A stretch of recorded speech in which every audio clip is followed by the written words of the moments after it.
மூடப்படாத பாதாள சாக்கடையில் பெண் விழுந்த நிலையில் ஒப்பந்ததாரருக்கு 50,000 ரூபாய் அபராதம் விதிக்கப்பட்டுள்ளது. கூடுதல் விவரங்களை நம்முடைய செய்தியாளர் குருசாமியிடம் கேட்கலாம்.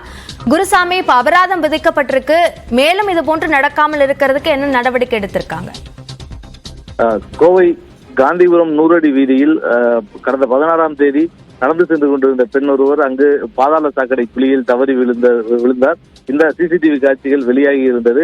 இதனையடுத்து இந்த சம்பவம் பரபரப்பாக பேசப்பட்ட நிலையில் நேற்றைய தினம் இரவே உடனடியாக மாநகராட்சி அதிகாரிகள் சம்பவ இடத்திற்கு விரைந்து சென்று அந்த காந்திபுரம் 100 அடி வீதியில் இருக்கக்கூடிய திறந்த நிலையில் இருந்த அந்த பாதாள சாக்கடை குழிகள் அனைத்துமே ஸ்லாப்புகள் மூலம் மூடினார்கள்.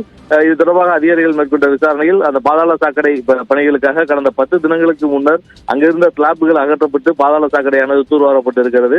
அதன் பின்னர் புதிதாக ஸ்லாப்புகள் அமைப்பதில் தாமதம் ஏற்பட்டிருப்பதன் காரணமாக அது கடந்த 10 நாட்களுக்கு மேலாக திறந்த நிலையிலேயே கிடந்திருக்கிறது. இது தொடர்பாக பொதுமக்களும் புகார் அளித்திருந்த நிலையில் எந்த நடவடிக்கையும் எடுக்காமல் இருந்திருந்தனர். இந்த நிலையில் இந்த சம்பவம் நடைபெற்றிருப்பது தெரிய வந்திருக்கிறது.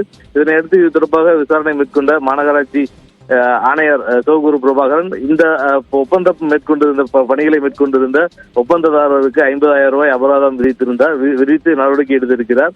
இதனைத் தொடர்ந்து மேலும் அந்த பகுதியைச் சேர்ந்த காந்திபுரம் பகுதியில் இருக்கக்கூடிய உதவி செயற்பொறியாளரிடம் இது தொடர்பாக விளக்கம் கேட்டு மெமோவும் கொடுக்கப்பட்டிருக்கிறது. அந்த மெமோவில் இந்த பணிகள் உடனடியாக நடக்காமல் இருந்ததற்கான காரணங்கள் குறித்தும் இந்த விபத்து ஏற்பட்டது தொடர்பாக என்னென்ன மாதிரியான நடவடிக்கைகள் எடுக்கப்பட்டது என்பது குறித்தான கேள்விகள் கேட்கப்பட்டு அதற்கான பதிலை உடனடியாக தெரிவிக்க வேண்டும் எனவும் குறிப்பாணையில் தெரிவிக்கப்பட்டிருக்கிறது. மேலும் கோவை மாநகரில் இதுபோன்று வேறு எந்த இடங்களிலும் பொதுமக்களுக்கு அபாயம் ஏற்படுத்தக்கூடிய வகையில் இந்த பாதாள சாக்கடைகள் திறந்திருக்கக்கூடாது என்ற ஒரு அறிவுறுத்தலையும் மாநகராட்சி சார்பில் மாநகராட்சி ஆணையர் கொடுத்திருப்பதாக மாநகராட்சி அதிகாரிகள் தரப்பில் தெரிவிக்கப்பட்டிருக்கிறது. விவரங்களுக்கு நன்றி குருசாமி.